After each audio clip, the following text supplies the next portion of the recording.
So nice to see you. I heard I was following Rick Bayless and Buddy the Cake Boss, and I almost left and went to my hotel room and hid under the coffee table. I thought, why couldn't I have gone before them? But thank you all for being here. I'm just going to cook a couple of really simple, everyday things. If my necklace bangs into my microphone, I'm going to have to take it off. So if you start hearing loud sounds, just go like this to me or something. And then I have a little bit of a disclaimer. If I seem a little out of breath or nervous, it's because I am. I'm actually kind of a terrible public speaker, and I get really nervous talking in front of people, let alone trying to remember how to cook. So for the last hour, I've been thinking, how do you cook again? The other problem is I'm wearing Spanx.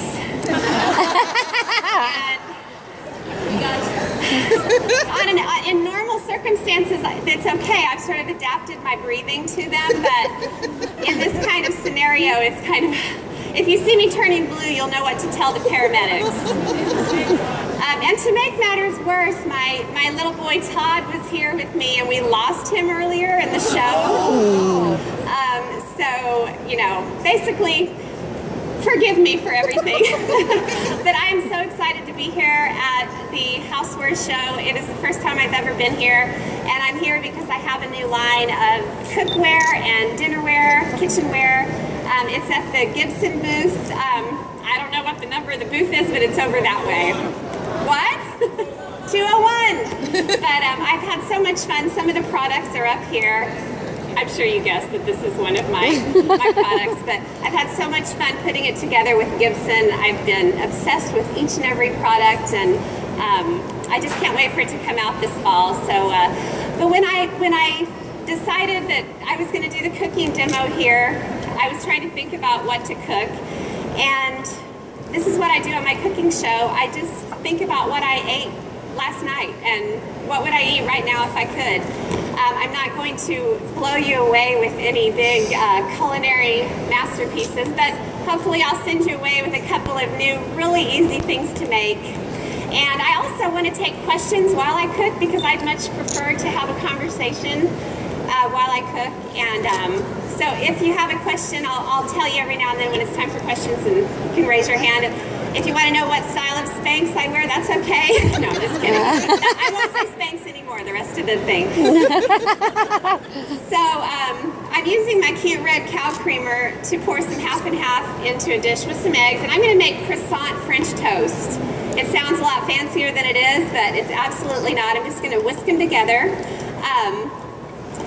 I always kind of laugh at cow creamers because the cream comes out of the cow's mouth. It's not anatomically correct. And I know cow's anatomy. I live on a cattle ranch, in case some of you didn't know. To the half and half and eggs, I'm adding some sugar and some vanilla. And if you see me shaking a little bit, it's because of the aforementioned reasons. Cinnamon. So I'm basically just making a really, really delicious, sweet, rich, decadent egg mixture to make the French toast. Now, while I let that sit for a second, I'm going to whip up a blackberry syrup to put on the French toast, and it's super easy to make. Just fresh blackberries, or you can use frozen. A lot of times I have bags of frozen berries in my freezer. Plenty of sugar, because you can't make syrup without sugar. And then just a little bit of water to get it going. People think you have to have blackberry syrup already in your pantry, but you don't. If you have frozen berries in your freezer, you can just whip up a really delicious batch. It's not my kitchen, I can't, here it is. So I'll just stir this around and get it going. How is everybody today? Raise your hand if you're wearing Spanx, by the way. Now, I think some of you are being honest. That wasn't very many. Oh, I promised I wasn't going to say that again. Sorry. I've already broken a promise. So I'm just going to bring this up to a gentle boil and let it cook and get nice and syrupy. Move back to the French toast. So, of course, as happens a lot in my life, croissant French toast came about one day when I wanted to make French toast. I didn't have any bread, so I had some croissants languishing in my fridge, and so I just whipped it out and made a batch of French toast. It's delicious because it's really, really light. Sometimes French toast can get a little bit clunk heavy if you use soft bread, and there's something about the croissants that really makes it delicious. But basically, no bread is off limits with French toast. You can use any kind of sandwich bread you have, bagels. You can even, see, I get distracted. You can tear the bagels up into chunks, make the egg mixture, put the chunks of bagel in a baking dish and pour the egg mixture over and do a baked French toast. I love to do that too, especially if I'm serving a lot of people. And when you do the baked French toast method, you can make it the night before and keep it in the fridge and then pop it in the oven the next day. So I'm all about how can I make my life easier trying to feed 4 children and a husband. And my husband, where's my husband? Oh, he was there. Oh. He's the man in the cowboy hat. I think there's a second man in a cowboy hat here somewhere. But my husband actually counts for 2 people that I have to cook for because he likes to eat. Then he earns it because he works on a ranch, wrestles bulls to the ground with 1 finger, wears Wranglers. Honey, come show everybody your Wranglers. No, I'm just kidding. His hat, all I see is his hat shaking back and forth. Okay, I'm going to check on the blackberry syrup. It's just getting to the simmer stage. So I'll get the French toast going. Now, I like to use a non-stick skillet with French toast. Not giving you a sales pitch, but I'm trying to use some of my cookware and dinnerware up here. And I'll just get a batch of the French toast. Oh, I forgot the most important part. What was I thinking? Start with a nice amount of butter. Raise your hand if you've had your recommended daily allowance of butter today. Not today. Well, I need to talk to some of you guys. I'll just smear it around and get a batch going. I put the cut side down because this is the really pretty side of the French toast. I think I can just get 3 in here. And the key is just to cook it kind of low and slow in a non-stick skillet. Just move it around every now and then to make sure it's not burning. So I've got it on medium low, and I'll just let that sit for a bit. The thing you can do wrong with French toast in a skillet is to cook it too fast because you're soaking the egg, the bread in the egg mixture. If you just kind of sear it on both sides, it's going to be soggy on the inside. So I like to put it in a pretty low skillet and just let it sit for a while. So now for the blackberry syrup, usually I let it go a little bit longer before it was before moving on. But once it starts breaking apart and the berries are really bright, I'll take the rest of the water and make a slurry with just cornstarch. Pork. Thank you. By the way, thank you to all the wonderful angels in the back kitchen who make all this possible.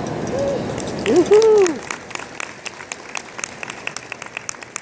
At this time, I shall refrain from singing, "You are the wind beneath my wings." Oh, I just sang it, so I'm really sticking to my word today. So a slurry, of course, is nothing more than a little water and cornstarch. When you're making any kind of sauce or syrup that you want to have that nice, thick, glossy look, it really, really does the touch. So I'll just let that go. I have a little swap for later. Spatula. Here it is. There we go. So I'm going to babysit the French toast, and I'd love to take a question. If anybody has one, just raise your hand. If you don't have a question, I may sing again. Well, I do want to tell you just a little bit of background. I am not a chef. I didn't go to culinary school. I'm actually a home cook. I have 4 children, and I live on a pretty isolated cattle ranch in rural Oklahoma. It's a long story to explain how I got there, but I did not grow up in the country. And when I married a Wranglers wearing cowboy and started having one kid after another, I had to learn, you know, what you can cook out there and what you can't. And we have a pretty busy life. I can't spend 3 or 4 hours cooking dinner. So my repertoire of dishes consists of just really delicious, but very, very simple methods and ingredients. We live west of a town called Pawhuska, Oklahoma. Raise your hand if you've been to Pawhuska. Really? Really? Why?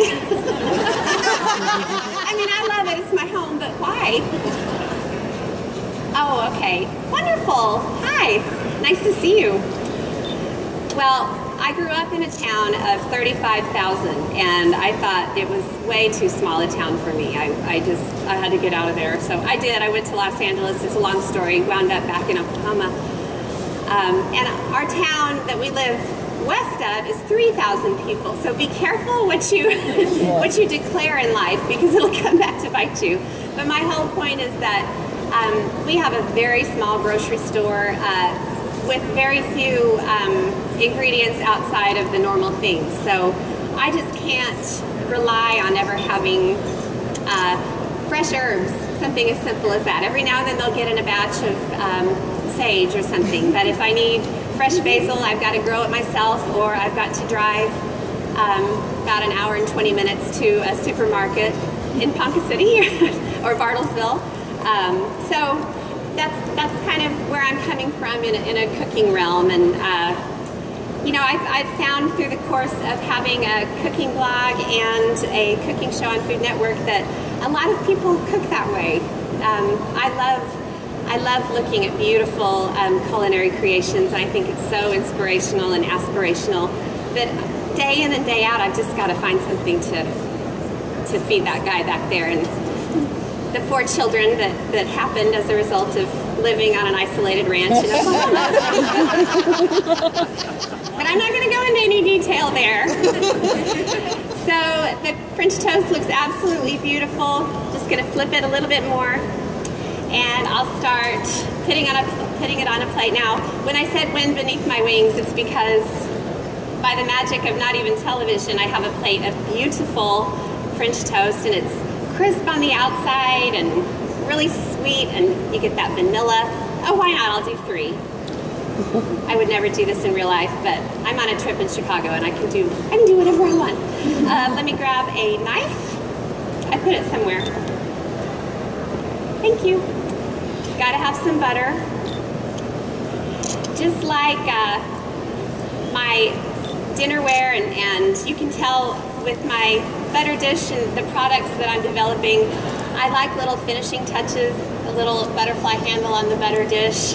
Well, the same goes for my food. I'm not content just to do butter and syrup, although that's delicious too. So I'll just go ahead and do that first. It's a good place to start. French toast.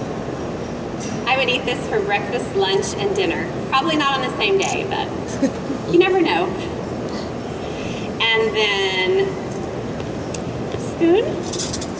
And we also have a finished batch of the blackberry syrup. Got to put a nice helping right in the center. I always do that. Not that I'm obsessive or anything. Has to look pretty. A little bit more. You can also, for a shortcut, just grab a jar of blackberry jam, thin it with just a little bit of water, heat it up, just use a little bit, and that looks really pretty too. And then why not? Whipped cream. What do you think? This would also make a great dessert. I speak from experience here. So maybe just a little bit more blackberry syrup because it's pretty. So there you go, croissant French toast. And you can use any bread. If you have a loaf of cinnamon raisin bread, slice it into really thick slices. You could do banana bread, although If anybody here has read my site or watched my show for any length of time, you will know that I would rather die than eat a banana. It's my least, I won't eat a banana. I don't know. So that's the only food I don't like. And tea. So yes, I'm strange. So I think I'll swap so we can see.